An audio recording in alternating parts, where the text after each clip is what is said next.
کیا تراوی ایک ہی مسجد میں پڑھنا ضروری ہے یا دوسرے مساجد میں بھی پڑھ سکتے ہیں؟ جزاک اللہ خیرہ.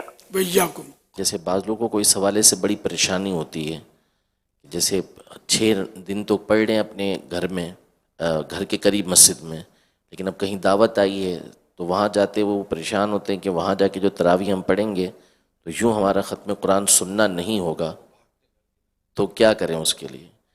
کوئی لازم تو نہیں ہوگا ان کے لیے؟ نہیں لازم نہیں ہوگا لازم.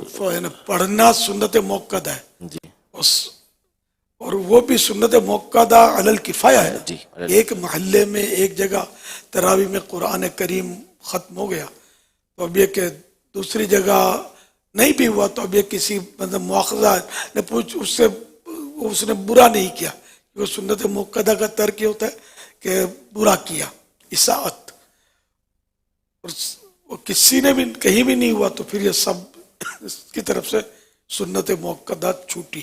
اس میں اگر ہم یوں عرض کریں کہ آپ فیضان مدینہ آتے ہیں اور فیضان مدینہ میں آ کر آپ کے علاقے سے آپ آئیں یا مغرب بھی پڑھی ہو، یہیں آپ رہے گا، اپنے مدنی مذاکرہ بھی یہاں اٹینڈ کرو، تراویح کے لیے گھر جانا ہوگا، تو اگر آپ یہیں پر تراویح پڑھ لیں گے تو اگر آپ گھر جا کر اپنے علاقے کے محلے کی مسجد میں قرآن پاک نہیں سنتے اور یہیں پر اگر آپ 20 رکعت تراویح پڑھ لیتے ہیں تو اس میں وہ فرق نہیں پڑے گا جو ہمارے ایک مشہور ہے کہ اپنے ہی علاقے کی مسجد میں جہاں سے شروع کیا تھا وہیں ختم کرنا ضروری ہے.